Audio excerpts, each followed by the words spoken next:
Hey guys, what is going on? It is your boy Lord C Loves You here, and I'm here with my main man, Tmanvgc, What is up, guys? and we're here to bring you our very first team builder video of the first week of MBL. We'll be playing Team Jamie. These guys are very well-known VGC players. They're actually, I think, the only team to have up to 3 players on their team, so they're a pretty unique team and pretty accomplished players. So let's get just straight into the video. Venusaur, my God, what a beauty! We picked up Venusaur and Tommy, I believe, in It was our, what it was round? our, it was our third, it was our third pick, our second eighth year pick. And we used it as like a defensive mon because we had some pretty hyper offensive mons coming into the draft, I believe, with Pheromosa and the Landorus there.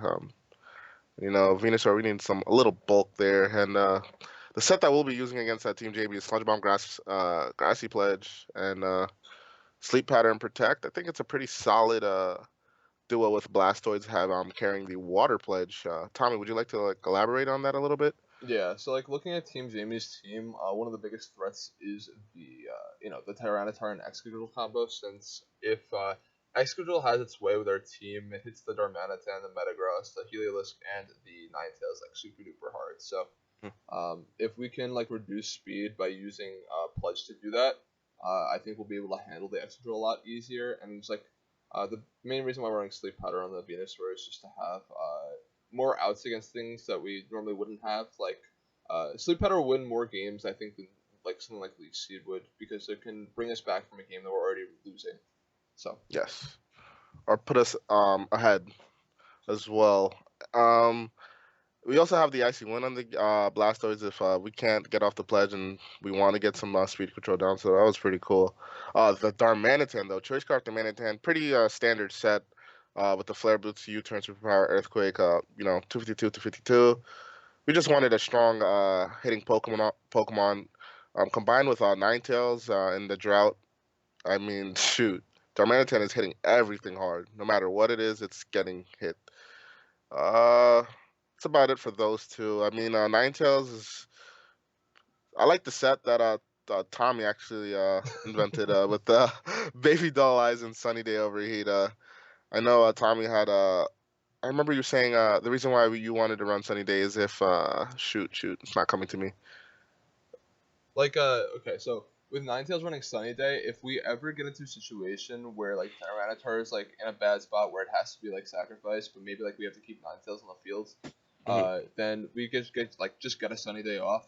Hmm. And our team when we get the sun up is very very threatening. We have the Darmanitan and the Heliolisk that can kind of just run over things. Maybe the Venusaur as well.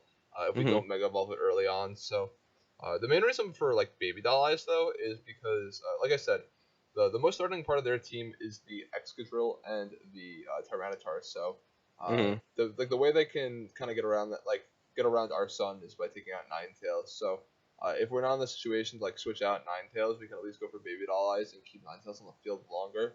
The spread actually takes a Earthquake from Excadrill without any sort of Intimidate or Baby Doll Eyes, and then if they are something like Life Orb or Choice Band, firing off the Baby Doll Eyes will let us live a Life Orb or Choice Band Earthquake. So it's mainly Yeah. just about keeping Ninetales on the field longer. Coming into this matchup, we really wanted to be prepped for the Excadrill Tyranitar combo, and I think that we prepared pretty nicely with the Pledge combo and the Ninetales set that Tommy had, and I feel very confident with the Pledge combo. I feel like they don't have really much to deal with it. I think the only thing that they have on their team, I believe, that hits both of these mons hard are probably the electric flying Rotom Wash. Look at the team. Show you right there. Sorry.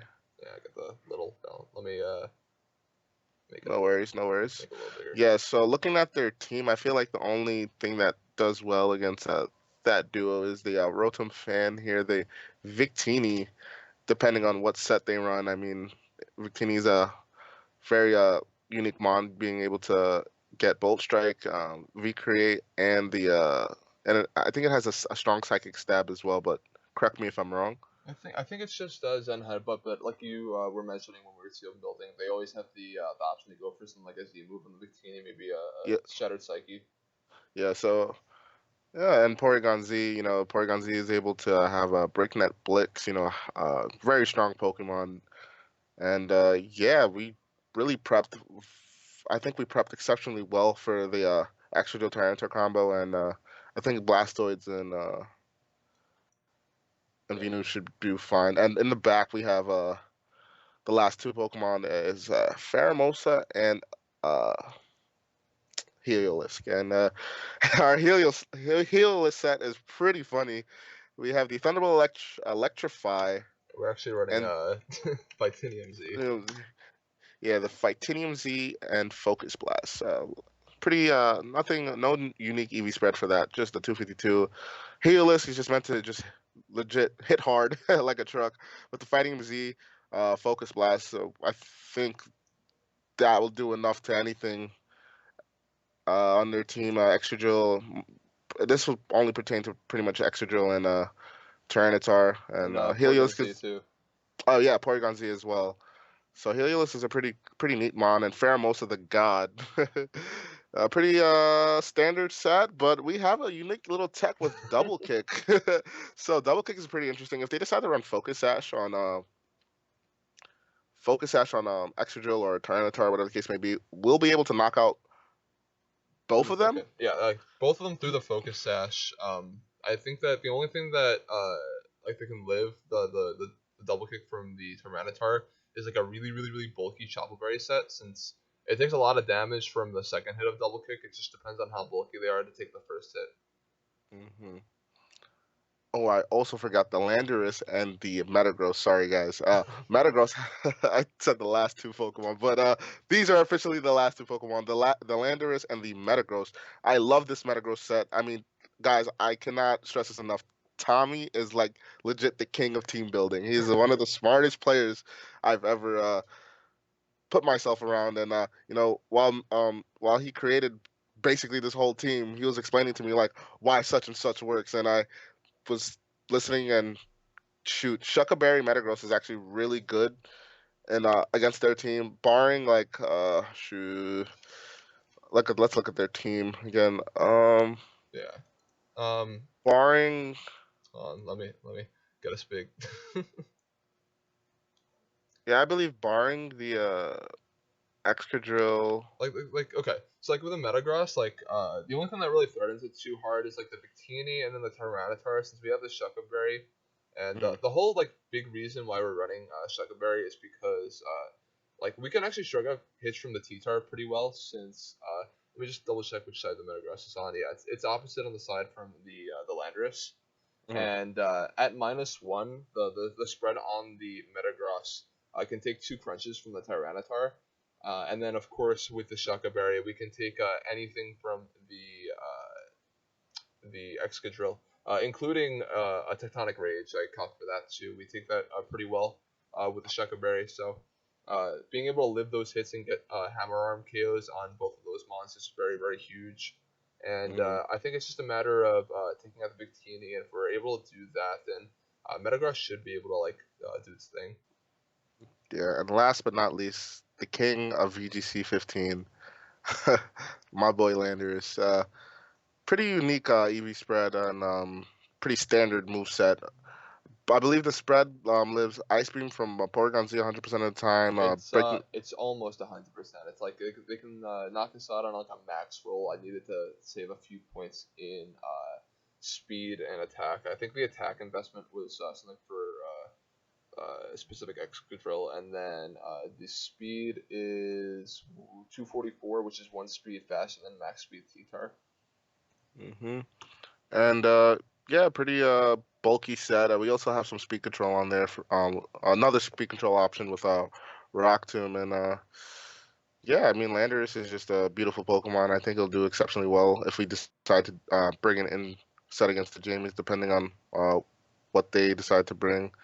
Well, we wouldn't know either way until we see what they bring. But I think Landorus is by far one of the by far a great pick on our end, and I think we'll be using it frequently in the upcoming matchups as well. Yeah, So I yeah. believe we explained all eight. Do you have any words? Yeah, the only thing I wanted to like mention, like to wrap it up a little bit, what did I want to talk about that I thought was important? Oh, like our matchup game plan, because I think one of the very important things is that we talk about making other teams prep for certain things in the matchup, and I think that they have to be fearing the Sun mode from Hmm. Darmanitan and Ninetales and Heliolisk. And Yeah. I think it's probably in our best interest to just like not play the Tyranitar Excadrill game and like leave Ninetales and Heliolisk behind, since with Heliolisk you kind of like you need the Ninetales to kind of function. You need the damage output with Drought plus Solar Power to actually get knockouts. But I think that depending on what they bring to Team Preview, that we could potentially just leave those two behind and just you know we have things that hit the sand mode with the Venusaur, the Metagross, the Darmanitan if we can slow down the Excadrill a little bit, and then the Landorus, of course. I mean, Hmm. everything hits the sand mode on this team. All 6 mons that we bring if we leave behind Heliolisk and Ninetales. The other thing is that everything else on their team doesn't hit terribly hard besides maybe the Porygon Z. So we should be able to shrug off hits pretty well with the Venusaur Blastoise and the Metagross and the Landorus. So if we're able to like keep the offensive mons in check on their team, I think we have enough like defensive staying power and can kind of just like overwhelm them with specific hits from stuff like Darmanitan and Blastoise. Yeah, I totally agree with you, Tommy. Thank you for being such a great help. No With problem, this, dude. dude, I can't stress enough. Like I said again, Tommy is by far like the king of spreads, the king of Pokemon. He's literally the king of Pokemon right now. Like he's cut all three internets. He's a very smart guy, and I think with Tommy being very smart and also a very good player, and me being a decent player and learning from a very well player. I'll be doing my best to help Tommy and I win some games here in the MBL. If you guys are excited about the MBL and excited for us, please please join our Discord server and put that hashtag Team Drinking Birds in the chat room. Uh, if you like the video, please give it a like, subscribe, give my man Tmanvgc a subscribe. He's doing content with VGC Battlespot, I believe, also, and he'll be also uploading MBL games and team builders on his channel as well. And I will leave a link down to the Discord, his channel. And when the battle video goes up between us and the Jamies, it'll be on his channel. So be sure to follow my man Tommy.